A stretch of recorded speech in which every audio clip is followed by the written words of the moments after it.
business en bagnole.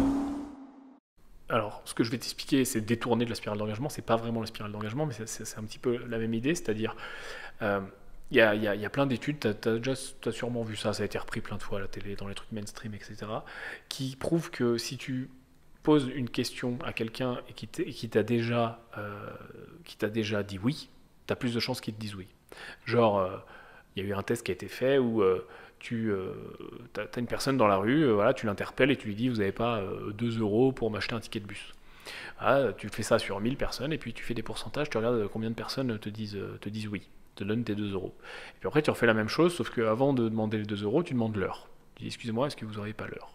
Donc la personne te donne l'heure, et donc d'avoir dit oui à quelque chose dans sa tête, une fois que ensuite, donc t'enchaînes avec aussi vous n'avez pas 2 euros parce que je suis en galère pour prendre le bus, eh bien le pourcentage de personnes qui disent oui une deuxième fois explose. Donc ça c'est le principe de la spirale d'engagement, ça fonctionne avec plein de choses, et ça fonctionne, notamment les VRP, dans l'ancien temps, tu sais les mecs qui venaient vendre des clims, des aspirateurs ou des vérandas chez les gens, utilisent beaucoup ça. Font en sorte de te faire dire oui. Parfois c'est un cadeau, parfois c'est un bon d'achat, un coupon. Parfois c'est juste est-ce que je peux rentrer vous parler 5 minutes. Parfois c'est est-ce que je vous dérange pas, ou est-ce que je vous dérange, voilà. Et le fait d'avoir eu des réponses positives fait que ensuite tu as une deuxième, tu as plus de chances en pourcentage, c'est comme ça, le cerveau fonctionne comme ça, d'avoir une deuxième réponse positive et un enchaînement de réponses positives. Et à l'inverse, ou en tout cas dans la continuité de tout ça, il y a la spirale d'engagement, c'est-à-dire que euh, quand tu commences quelque chose, c'est un petit peu le même mécanisme. Quand tu commences quelque chose, plus tu l'avances, donc là dans mon exemple c'était plus tu dis oui, mais ça peut aussi être sur un projet où tu commences à travailler, et puis tu as passé 10 heures dessus. Eh bien, le fait que tu aies passé 10 heures dessus et que tu aies déjà cet engagement dans le projet, fait que tu vas être beaucoup moins enclin à te dire que c'est une mauvaise idée. Tu vas être beaucoup moins enclin à le quitter, tu vas être beaucoup moins enclin à arrêter, à changer d'avis. Et plus tu t'engages dans quelque chose, plus c'est dur de changer d'avis. Plus c'est dur de te rendre compte que tu as tort, ou plus c'est dur de te rendre compte que tu fais fausse route, ou que tu pourrais améliorer, etc. etc. C'est aussi pour ça qu'on a des trucs complètement dingues, genre les platistes qui pensent que la Terre est plate, etc.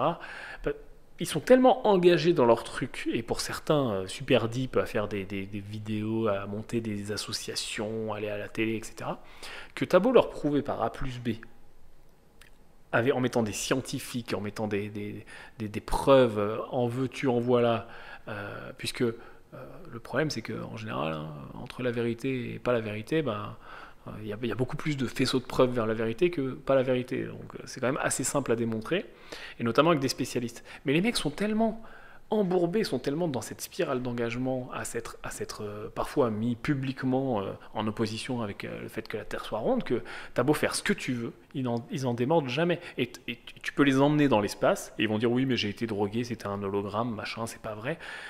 Tu peux les emmener dans un...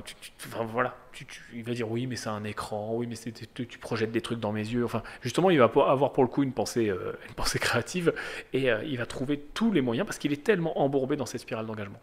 Le problème c'est que quand tu n'en as pas conscience, ça détruit un petit peu ton processus créatif parce que bah, t'es engagé, tu vois, voilà, j'ai bossé 20 heures sur ce projet. Et puis je me rends compte, je viens de découvrir quelque chose, genre un blocage légal ou une crise, comme tu vois, le coronavirus, boum, il arrive. J'ai bossé je sais pas combien d'heures sur ce projet et puis je peux plus le faire. Et je vais refuser de le lâcher, ou je vais trouver un moyen au chausse-pied de le faire autrement, bizarrement, etc. Puis en vrai, j'aurais jamais fait ça, parce que c'est une idée de merde, ça va me coûter de la thune et que ça va être complètement con, mais je suis tellement engagé que je ne lâche pas.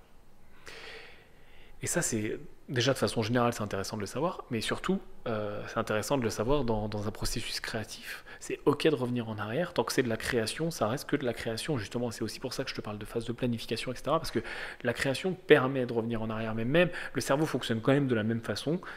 Même si tu es en phase de création, que tu as mis 0 euros, que tu as mis rien, juste à part peut-être une demi-heure de marche sur la plage, eh bien, tu vas rester bloqué un petit peu sur ta première vision, puis tu as aussi tout ce qui vient par-dessus, les biais de confirmation, etc. Donc il faut avoir conscience de ça, plus tu l'observes et plus tu es capable aussi de ne pas tomber dans le piège.